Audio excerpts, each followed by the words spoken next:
Damos inicio a nuestro capítulo 2, excepciones. Y en este capítulo pues vamos a ver algo que va a facilitarnos el desarrollo de nuestras aplicaciones y que es pues bastante importante porque pues tiene que ver con toda esta parte de posibles errores que se generan al momento de estar haciendo uso de la aplicación. El, Dentro de los objetivos que se plantean en este capítulo, bueno, pues por un lado se necesita entender el término excepción. También es importante que podamos distinguir cuando tenemos una excepción comprobada y cuando tenemos una que no lo es. Después, bueno, vamos a ver cómo se reclama una excepción utilizando esta palabra reservada de Java, que es throws. Y también vamos a ver cómo se puede lanzar una excepción a través del comando throw. Entonces, bueno, ahí hay que tener cuidado al momento de escribirlas porque, pues se fijan ustedes, la diferencia pues nada más es una sola letra y donde se utilizan y para lo que se usan pues son cosas totalmente, pues no vamos a decir diferentes, pero que no tienen una relación. Posteriormente, bueno, vamos a ver una otra estructura de control que es el bloque try catch. Y este bloque pues es el que precisamente nos va a dar la oportunidad o nos va a dar la puerta para que podamos lidiar con estos errores. Que bueno, que los errores en particular con los que vamos a abordar pues son precisamente los que se comentan por acá o, o que se explican iniciando, que son las excepciones. Y bueno, también vamos a ver algo que se puede agregar a lo que es el bloque try catch, que sería un bloque finally. El bloque finally queda asociado con el try catch. Y bueno, pues de eso también vamos a ver cuáles son sus usos que se le pueden dar. Y vamos a ver también una variante del bloque try catch, que es este try with resources o try con recursos. Y digamos que es una variante al bloque try catch final y tradicional, que con este, bueno, tanto uno como el otro, pues nos permiten realizar algunas operaciones extras una vez que estamos ya lidiando con lo que son las excepciones. Y hay una clase que es bastante interesante, bastante importante, y es de las capacidades o las características que se presentan a partir de Java 8, que es la clase optional. Y esta clase pues, nos permite trabajar con un tipo de excepción que pues, se llega bueno, de la cual se pueden llegar a generar este tipo de errores, el que tengo ahí señalado, null pointer exception, que básicamente es cuando tú intentas utilizar algún método de instancia de algún objeto, pero la referencia que tienes no está apuntando a un objeto válido, sino en este caso a nulo, y es cuando se genera este tipo de error, null pointer exception. Y bueno, también vamos a ver cómo puedes tú en un momento dado definir tu propia excepción. Vamos a empezar trabajando con las excepciones que están disponibles en el API de Java. Y ya que la tengas una vez definida, bueno, pues vamos a ver cómo sería su uso. Ujú. Bueno, pues entonces vayamos a la parte de voy ahora a la parte de la introducción.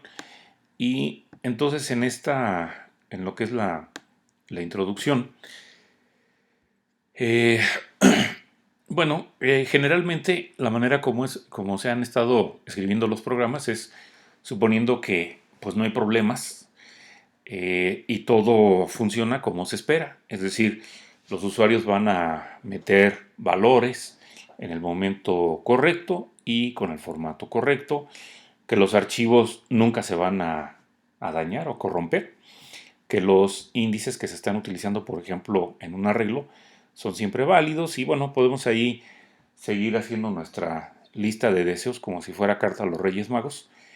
Pero bueno, una cosa es lo que se desea y otra cosa es lo que termina sucediendo. Entonces, pues eso, pues rara vez así se da. Y ya en una aplicación, pues que está trabajando, pues se pueden presentar algunas situaciones no esperadas que pueden hacer que el programa pues presente un funcionamiento incorrecto o en otros casos pues que el programa incluso pueda llegar a tronar, ¿no? O que ya no se siga ejecutando. Bueno, parte de la calidad o el compromiso que uno tiene como programador pues es precisamente poder tener códigos que sean eh, pues resistentes a este tipo de situaciones y que por lo tanto, bueno, pues sigan funcionando aún en situaciones inesperadas.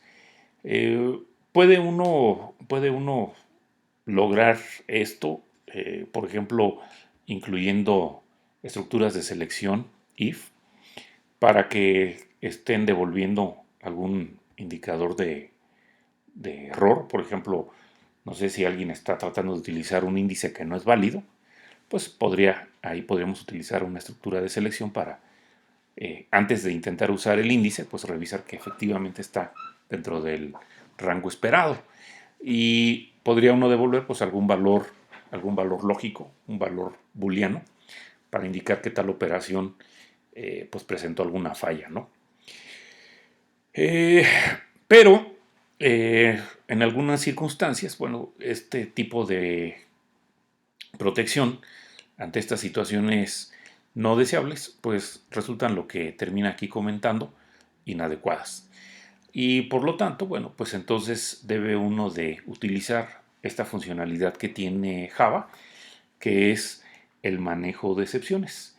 Y eso pues hace que por un lado nuestros códigos sean más robustos, pero también le agrega claridad al momento, o sencillez al momento de estar codificando. Por eso son importante esta parte de el manejo de excepciones. Bueno, entrando al tema o a la sección 2.2, clases excepción predefinidas. Bueno, pues primeramente comenzamos definiendo lo que es una excepción.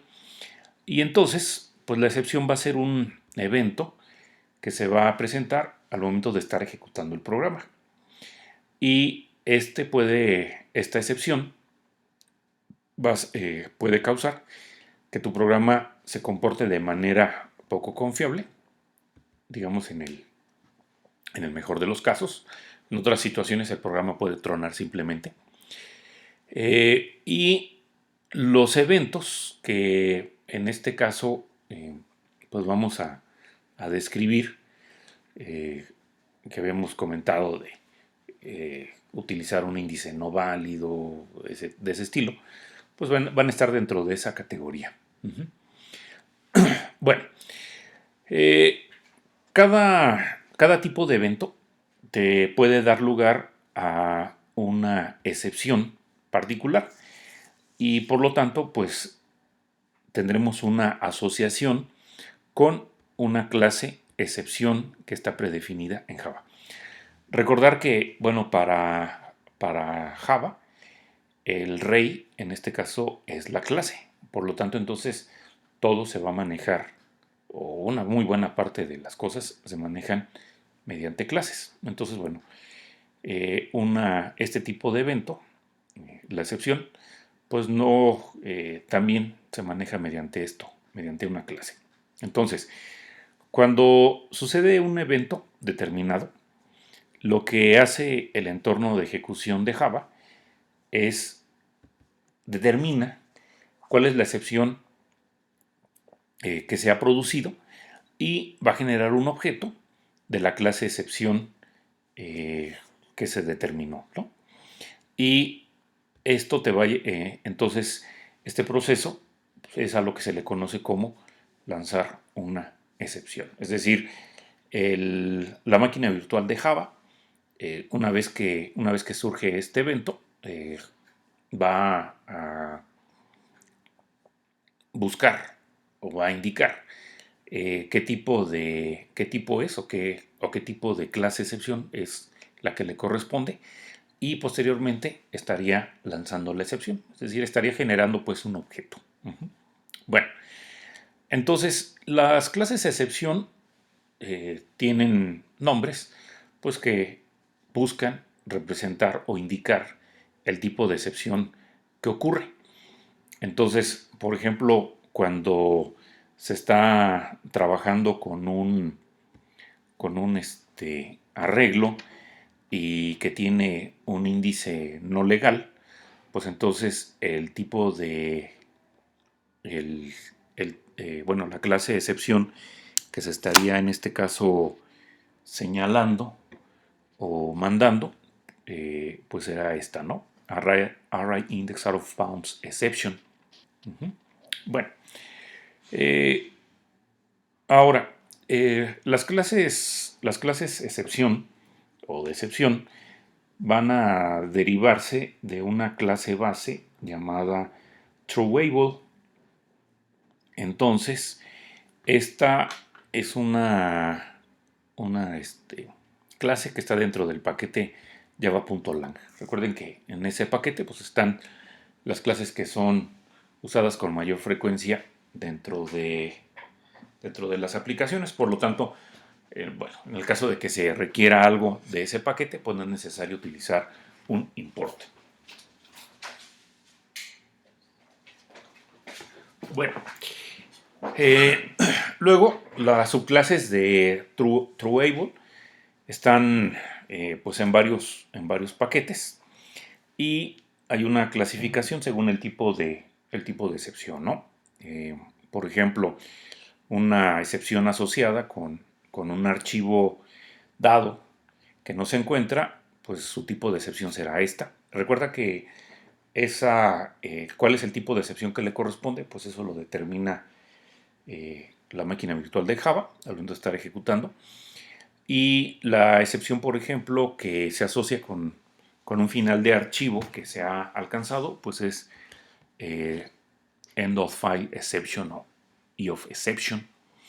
Y bueno, tanto file not found exception como esta última, pues son tipos de excepciones de entrada y salida, es decir, que son subtipos de esta excepción. Y pues estas están dentro del paquete Java.io, ¿de acuerdo? Bueno, este, en la, en la figura, hay una figura que nos muestra una parte de esta jerarquía. Y bueno, aquí está. Esta es la figura. Entonces, bueno, decíamos que la clase base para todas las excepciones es Trueable. Y tenemos dos subclases que es Exception y Error. Bueno, eh, de la clase Error, pues esta va a indicar errores internos del sistema, que bueno, la probabilidad de que sucedan pues es muy baja y se les conoce a ese tipo de situaciones como errores duros. Dice aquí, bueno, que una subclase de error es, por ejemplo, Virtual Machine Error, y esa excepción se lanza cuando se ha detectado algún error en la máquina virtual de Java. Para este tipo de errores duros, pues lo que se puede programar o se puede codificar para llevar a cabo un proceso de recuperación, pues es prácticamente nada. Eh, Como dice aquí, bueno, ya se debe uno de conformar con poder finalizar el programa de la manera más elegante posible. Y es decir que, bueno, para ese tipo de excepciones, pues uno no puede hacer nada, ¿no? Pero para el resto, pues sí hay posibilidad de hacer algo. Y pues son precisamente pues las que están debajo de Deception. debajo de esta, ¿no? Todo lo que está debajo de esta, uno puede hacer algo, ¿no? Y entonces, pues todas las excepciones, pues serían entonces subclases de exception.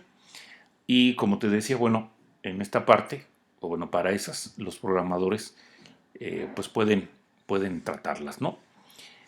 Bueno, ahí podemos ver que hay una pequeña división. Esta división es importante porque pues, nos va a dar precisamente la pauta para saber cuándo tenemos una excepción marcada y una excepción no marcada.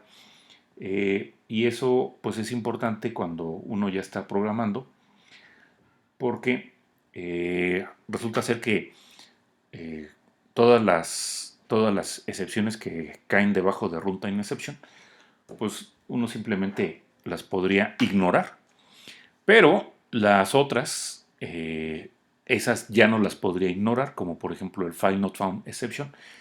Eso me lleva o te obliga a ti como programador a que hagas algo para tratar la excepción, que puede ser desde muy simple como, bueno, yo no proceso la excepción, simplemente la paso, lo vamos a ver más adelante cómo se hace eso, o la forma un poco más elaborada, que sería utilizar el bloque try catch, que era uno de los objetivos que comentamos para este capítulo. Bueno, de eso más adelante. Entonces, la clase runtime exception va a tratar o va a ocuparse de los errores que surgen de la lógica del programa. Eh, por ejemplo, aquí comenta un programa que convierta una cadena en un número. En el caso de que la cadena contenga caracteres no numéricos, entonces el tipo de excepción que se estaría generando sería number format exception.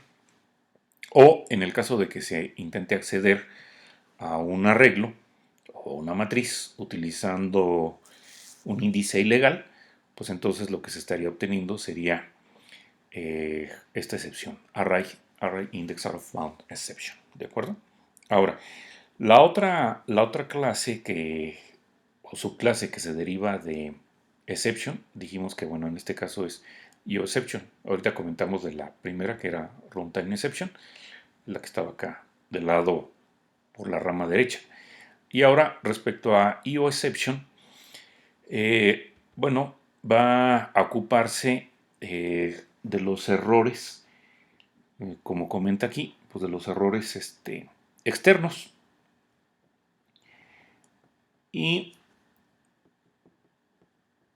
que en un momento dado pues pueden afectar al programa en la parte de la entrada y la salida. Eh, Errores como cuáles, por ejemplo, que el teclado se quede bloqueado, o ese podría ser un error de entrada, o una excepción de entrada, o la corrupción de un archivo externo, por ejemplo, podría ser al momento de estar escribiendo, ¿no? Bueno, entonces, bueno, también aquí señalan que, bueno, casi todas las instrucciones de Java pueden en un momento dado generar un error runtime exception. Por lo tanto, el compilador no marca dichas instrucciones. Entonces, ahí hay que ir poniendo énfasis en esta parte. Como potencialmente propensas a errores. En consecuencia, bueno, este tipo de errores se conocen como excepciones no comprobadas, que era lo que estábamos comentando al inicio, ¿no? Lo que cae debajo de runtime exception van a ser excepciones no comprobadas. Y bueno, ya decíamos que ese tipo de errores surgen por la lógica del programa y que bueno, pues prácticamente todas las instrucciones de Java te pueden generar un error runtime exception o algún subtipo, ¿no? Bueno, por otra parte, el compilador de Java marca las instrucciones que pueden generar todos los demás tipos de excepciones, o sea, todo lo que no cae debajo de runtime exception, como por ejemplo lo que está debajo de IOException, eso queda marcado. Eso tiene una marca. Y por lo tanto, pues el programador pues no tiene medios. ¿O por qué surge? Pues porque el programador no tiene medios para evitar que se presenten tales errores, ¿no? O sea, si de repente se bloquea el teclado, pues digo, tú no puedes poner código que en un momento dado evite que el teclado se bloquee. Bueno, o por ejemplo, una instrucción que lee desde un archivo puede causar una excepción porque el archivo está dañado. Quizás a lo mejor cuando en ese momento se estaba utilizando el disco, pues, se averió y pues ahí ¿qué haces? Por más código que escribas, no vas a poder hacer nada. Entonces, como dice aquí, pues no habrá código que evite que el archivo se corrompa. Entonces, el compilador no solo marcará dicha instrucción como potencialmente propensa a errores, sino que también especificará la excepción exacta que podría lanzarse. Ahí nos diría, ¿sabes qué? Esto, bueno, que puede ser, por ejemplo, el uso de un método puede lanzar tal tipo de excepción. Entonces, eh, este tipo de errores se les denomina como excepciones comprobadas. Y eso implica que los programadores deban incluir código para informar al compilador de cómo van a manejar esas excepciones comprobadas generados por una instrucción en particular, antes de que el compilador permita que el programa compile correctamente. En otras palabras, para estas excepciones comprobadas, ustedes deben de incluir código. Si no ponen el código, entonces el programa no va a compilar. ¿De acuerdo? Con las otras excepciones que están debajo de runtime exception, uno no tiene que hacer nada, simplemente las ignora y ya. Pero en esas son las que no están marcadas, pero las que están marcadas, que son estas que estoy comentando en este momento, sí necesitas poner código.